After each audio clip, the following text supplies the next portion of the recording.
Hey there everyone, how's it going? This is Waj, and in this video we'll be doing a three-way comparison between what I consider the top three phablet devices that are out right now. I'm talking about the iPhone 6 Plus, the Samsung Galaxy Note 4, and the Motorola Nexus 6. Now this comparison is going to be great for anybody looking towards getting a phablet phone. I'm going to be telling you about the advantages and disadvantages of each phone, and really talk about some of the aspects of why people would want a phablet phone in the first place. And these are three great examples of which devices really shine in this category. So without any further ado, let's get right into this comparison and see which device is right for you.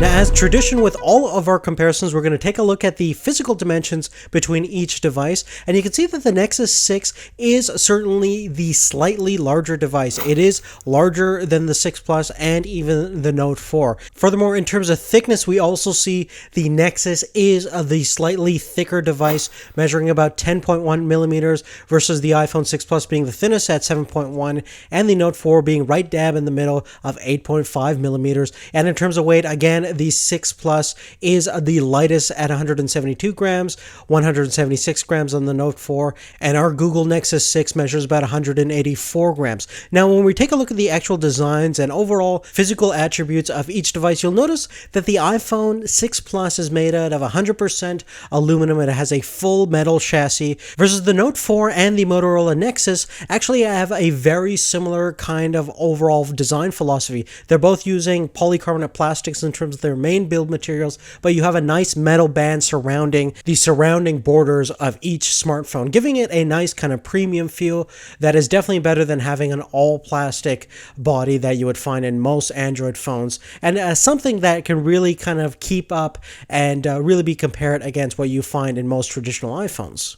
Now, if you're coming from the sane world of regular sized smartphones, looking at these three things can definitely be intimidating, especially if you've never used any kind of phablet device ever. So in terms of ergonomics themselves, it really depends upon how comfortable you are in terms of holding a large phone. What size of hand do you actually have? Do you feel comfortable in putting these large devices in your pocket and everything like that? So really physically, you do have to kind of compare it against your own body measurements and kind of go from there. But in terms of comfortability, I do like how the Nexus has a very nice subtle curve around the back of the phone. You also find this subtle curve in both of the other two devices, but it's quite accentuated in the Nexus. So it really feels good in the hand, even though it's the largest device. Now, the iPhone 6 Plus has rounded off corners, which definitely feels good in the hand, and it slides really nicely in your pocket because of its slim overall profile. And the other thing too is that because it is a flat overall phone at the back, you can easily use the phone, send text messages on a table itself, versus that's certainly an issue on the Nexus 6 because of that curved back. Now, the Note 4 is probably the most mature phablet out of these two. Samsung has been making these type of products the longest, so they have a great amount of experience in dealing with large phones. So you have a nice overall grippy back that's very easy to hold. There's a nice subtle curve, so it definitely feels comfortable in the hand. And software-wise, you have a whole bunch of different features on one-hand operations. The iPhone 6 Plus does also have a one-hand operation mode. If you double tap the home button, it'll drop down the top portion of the screen. The Nexus 6 unfortunately doesn't have any one-hand operation mode at this current state yet. Maybe they think the phone is way too big to be used with one hand. But one nice thing Motorola has implemented is they've actually moved down the power standby switch and the volume toggle buttons down more to the lower middle of the screen itself. So it's very easy to use and grab with your thumb, even if you have medium-sized hands. Now, let's stop kidding ourselves. The only reason why anybody would go for such large phones would primarily be for the screen size. And if it's a measuring contest between that, the Nexus 6 definitely has the largest, of about being 5.96 inches versus 5.7 on the Note 4 and 5.5 on the 6 Plus. Now, in terms of overall screen display specs, we have AMOLED displays in both the Note 4 and the Nexus 6. We have LED backlit LCD panel, which is IPS certified on the 6 Plus. Plus. And in terms of resolution, we have Quad HD resolution on both the Note 4 and the Nexus 6. And in terms of the PPI count itself, we do have the highest PPI count on the Note 4 being about 515 versus 493 on the Nexus 6. And the 6 Plus is kind of left behind with its 1920 by 1080 display, which has a PPI count of about 401. Now, in reality, the color saturation and overall vibrancy of all the images are really quite good. If we are going to compare and choose which one is the best, I think Samsung makes the best displays in the business, and the Note 4 certainly demonstrates that tremendously well. It has excellent color consistency, and range of the gamut is a little bit better as well, even though it has a very similar screen technology compared to the Nexus 6, but the software end on the Samsung is definitely kicking in to make basically the whites a little bit more whiter than what you would find on the Nexus 6. But in terms of the black levels themselves, because they are using AMOLED technology, the black levels compared to the whites are pretty much infinite in terms of their dynamic contrast ratio. So they're definitely going to give you the best overall performance in any mobile screen technology. Now, the iPhone 6 Plus definitely has an excellent overall color rendition, and the overall clarity of the screen is pretty good. It's certainly not as sharp as the Quad HD resolutions in terms of viewing text and photos, and because of that lower kind of PPI count, but definitely not bad, and certainly passable for most of its applications and things like that. The one kind of downside that I think the iPhone 6 kind of suffers from is that Achilles heel of iOS being optimized for this new resolution. Pretty much anytime Apple makes a new resolution product, the developers have to re-engineer their application to be optimized for that high res, versus Android is adjustable to all sorts of different resolutions, and it's a lot more friendly in terms of automatically adjusting to high density display. So definitely a big plus on the two Android phones there. Now, taking a look at inside these phones, we do have pretty powerful processors respectively. We basically have the same 805 Snapdragon chip on the Note 4 and the Nexus 6, which is basically a quad-core processor clocked in about 2.7 gigahertz. Now, if you guys don't know, there are a couple of different other versions of the Note 4 available with different internal CPU specifications. We have the 805 chip over here, but you can definitely get the Exynos 8-core chip, which is typically available for more international models, such as the ones you find in Korea and things like that. But we're testing out the 805 chip over here. And in terms of the iPhone 6 Plus, it has the Apple A8 dual-core CPU that's clocked about 1.4 gigahertz. And even though you might find that it's not as impressively sounding as the other two, when you take a look at the benchmarks, it definitely stacks up well, especially when you take a look at the performance on single-threaded apps. In terms of RAM, we have 3 gigs on both the Note 4 and the Nexus, and about 1 gigabyte on the iPhone 6 Plus. Now, when we take a look at the actual GPU architecture, we have the PowerVR GX 6450 on the iPhone 6 Plus, which is a quad-core graphics processor, and both the Nexus 6 and the Note 4 are using the Adreno 430 graphics card processor. So let's go ahead and take a look at some of my benchmark results and see how each smartphone fares up against each other. Now, reviewing the scores of a Geekbench 3, we can see that in terms of single core score, the iPhone 6 Plus is certainly the winner. That new A8 chip is certainly a powerhouse in terms of single-threaded applications. It's getting a score about 1625 versus about 1043 on the Note 4 and about 1013 on the Nexus. So obviously the Nexus and the Note have the exact same processor. They're pretty much identical in terms of scores. There's going to be some fluctuations between numbers, but they're pretty much identical in terms of overall performance, and they are faster in terms of multi-core threaded applications, as you see from the overall higher results. Moving on, taking a look at the gaming and graphical performance of all three smartphones, we can see from our Ice Storm benchmark from a 3D Mark, we are getting a fairly good results out of each of the smartphones. Now, we are using Adreno 420 on the Note 4 and the Nexus 6, so pretty much identical in terms of the results. And what you do find is that even though they match the iPhone 6 Plus in terms of overall FPS in the first and second graphics test, the physics score is generally a little bit faster. We're getting about 43 frames per second on both phones versus 29 frames per second on the iPhone. Now let's quickly do a speaker comparison test of each smartphone to see which one sounds the best to your ears.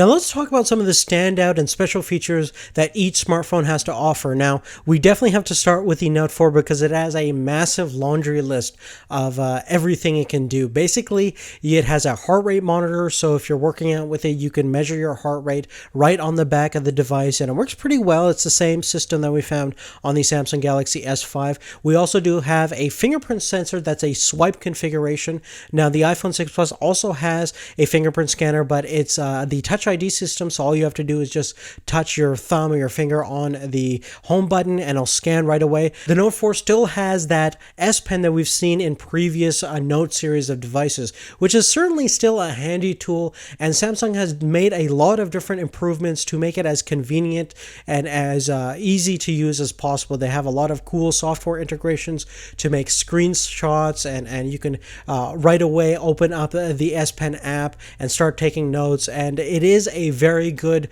piece of technology that is well integrated with the device, and it certainly does seem to serve a purpose, especially if you want some precision in your work. Now, in terms of internal storage for media and things like that, basically with the iPhone and the Nexus, you're kind of stuck with whichever model you choose. Thankfully, you do have a couple of options. You basically have 64 and 32 gigabytes options on the Nexus 6, and you have 128, 64, and 32 gigabyte options on the iPhone 6 Plus. Now, the Note 4 comes in 32 and 64 gigs, but you can basically upgrade the internal memory up to 128 gigabytes using its internal micro SD expansion slot. Now, when looking at the whole software aspect of these phones, it's definitely going to play a huge part in making your decision between which phone to get. And one thing is certainly clear is that the whole reason why you would get a Nexus device would be for that pure Android experience. And if you're not a fan of TouchWiz, this is absolutely the best experience that you're going to have with Android. And it is using the latest generation of Android, Android L, which is 5.0. The Note 4 will get upgraded to that soon, pretty much. If you're watching this video, perhaps the upgrade is already out, but currently right now we are running 4.4, and on top of that we have Samsung's TouchWiz interface, which definitely has its shares of lovers and haters. A lot of people are sometimes divided on whether they like some of the direction TouchWiz is going for, but I think generally it gives you a lot of versatility and a lot of different handy features that is certainly now present in the new Android L, and I'm sure with the upgrade TouchWiz will improve and get better as we progress in the future.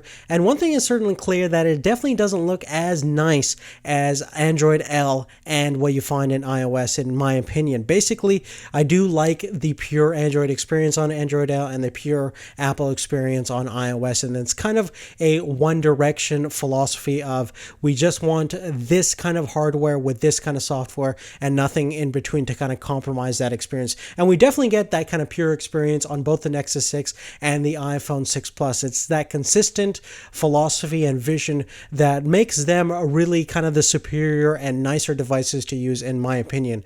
Now, the one thing is clear is that we do have a bucket loads of different features that each OS covers, and obviously we can't talk about everything, but one thing I really like about the new iOS is it has Wi-Fi calling mode, so you can take calls and receive them on Mac OS X Yosemite, and you can even receive them on your iPads and other iOS devices. So you can almost use your iPhone line as a main home line if you want to share your phone number with a whole bunch of different people in the house or something like that. You also do have continuity and handoff features, so you can be working on one thing in your iPad and then go to your iPhone, and it's right away there. It's automatically synced, and it's definitely a handy feature that Google Drive and other solutions should implement soon and have it tightly integrated into the OS, and definitely Apple's doing an excellent job with that whole integration. What I think the new Android L does is kind of blend the notion of a clean and simple design and pair it with some really powerful back-end software.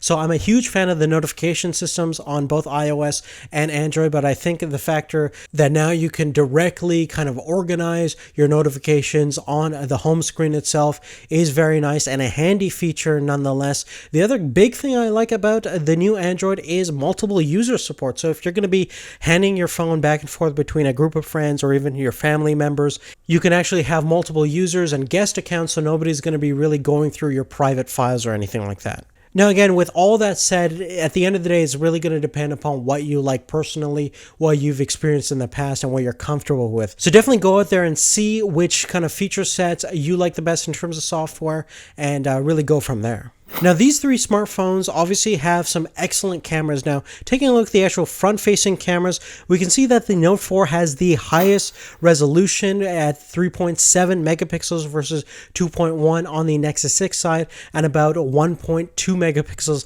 on the iPhone 6 side. Now, turning them over to the back, we do encounter the same trend of the Note 4 being the highest resolution at 16 megapixels, 13 megapixels on the Nexus, and 8 megapixels on the 6 Plus. Now, all three of them have optical stabilization, which is definitely going to make low light shooting and video shooting a lot better. All three of them have LED flash support. Specifically, I do like the arrangement on the Nexus. It has a ring flash system, which is definitely going to get you a little bit more even light than the other ones I find. Now, in terms of the video capabilities, we have 1080p at 60 frames per second on the iPhone. We both have 4K 30 frames per second on the Nexus 6 and the Note 4. Specifically, the Nexus 6 can actually use its optical stabilization mode in 4K, versus you have to bump down the resolution to 1080p if you want optical stabilization video on the Note 4. Now, if you're interested in slow motion, the iPhone is the king of slow motion right now. It has 240 frames per second at 720p versus 120 frames per second on the Note 4.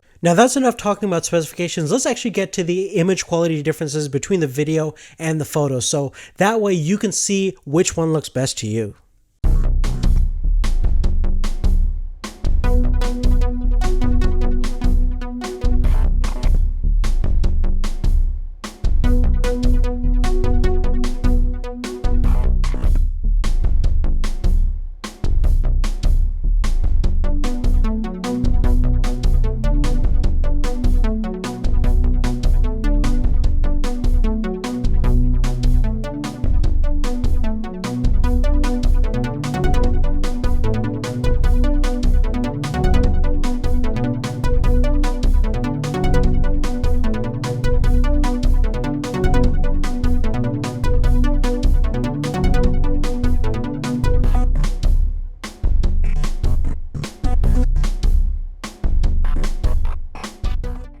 Now, the last thing that we're going to talk about is the overall battery life of all three of these smartphones. Now, thankfully, because they're larger phones, we do have large batteries to accommodate their larger screen size. Now, the trend over here is going to be with Quad HD displays. You are going to see a little bit of a drain on battery life compared to a 1080p display. So in that case, the iPhone 6 Plus kind of edges both of them out just a tiny bit. And it really depends upon how you use the device, but generally speaking, all three of these devices have no problem getting throughout the day, if not a day and a half. But I just find the iPhone 6 Plus generally gets me a little bit more percentage at the end of the day, and I don't have to charge it as much. Now, speaking of charging, both the Nexus 6 and the Note 4 have rapid charging technology, so you can basically charge the device from 0 to 50% in just 30 minutes. In fact, just in 50 minutes, you can get about 6 hours of battery juice, which is definitely a big positive side for all you power users right there. Now, the one advantage that the Note 4 presents compared to all of the other phones is that it actually has a user replaceable battery, which is a trend that a lot of Korean phones do, which is definitely a big advantage for people that are away from their mainline power, especially if they're traveling around and don't have access to that. So you can carry a bunch of different batteries, and they're pretty cheap on eBay. Now, you can get external battery chargers and packs for the other phones, but it's certainly nicer to kind of swap in batteries here and there, I find. But other than that, guys, that's really it. If you have any specific questions about anything I talked about in this video, again, please make sure to leave that on a comment down below. Make sure to give us a thumbs up. That really helps us out tremendously. And also check back to our channel for all the latest comparisons of smartphones, smartwatches. I'm also going to be creating a big video on the top smartphones of the year 2014. So we're going to be taking a look at the best smartphones that we've compared and reviewed and kind of put all of them together and see how the year kind of summed up. So if you're interested in that, definitely make sure that you're subscribed. But again, thanks again for watching. We'll see you later. Take care.